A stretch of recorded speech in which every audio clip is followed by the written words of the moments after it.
সূর্যকে দিল বলে আমার আল্লাহ, চন্দ্রকে দিয়েছে বলে আমার আল্লাহ, এমনি করে তারকা মণ্ডলী দিয়ে গোটা আসমান সাজিয়েছে কে বলে আমার আল্লাহ, অক্সিজেন কে দেয় বলে আমার আল্লাহ, কার্বন ডাই অক্সাইড কে দেয় বলে আমার আল্লাহ।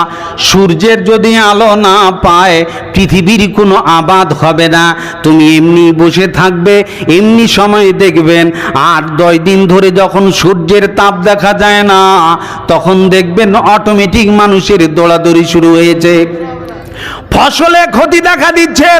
আমার আল্লাহ তাবারাক ওয়া তাআলা ছাদ বানালেন আসমানটিকে, আর আমাদের জীবিকা নির্বাহনের জন্যে এই জমিনটাকে আমার আল্লাহ বিছানা বানিয়ে দিলেন।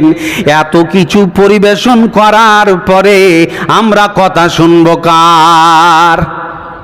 যদি বলুন কার? 2-4টা সায়া ব্লাউজ দেন, তাই তো বউ আপনার কথা শুনতে হয়। একটু তরকারিতে উলট পালট হলে মার মাথায় বাড়ি। কত বউয়ের মাথা ফাটিয়ে দিল সে, তরকারি ঝাল হলো বেশি, লবণ হলো বেশি, মানে অবাক লাগে। সাবধান করছি আপনাদেরকে, বউয়ের গায়ে কথায় কথায় হাত তুলবেন না, নারীর গায়ে কথায় কথায় লাঠি চার্জ করবেন না। জেনে রাখবেন তিনি একটা নিরীহ মেয়ে, কত আদর নিংড়িয়ে বাপের বাড়ির থেকে এসে আপনার বাড়িতে, যে আব্বা আম্মা জীবনে তার গায়ে টাচ করে নাই, জীবনে আব্বা আম্মার কথা শুনতে হতো না, স্বামীর বাড়িতে এসছে সব কথায় শ্বশুর শাশুড়ি আর স্বামীর কথায় উঠা বসা করে। এই মেয়েটি আপনার কাছে এমন একটা বিশ্বাস, যার কাছে কোনোদিন পরিচয় ছিল না, তাকে চিনতো না, জানতো না, এরকম একটা মেয়ে আপনার বাড়িতে এসছে।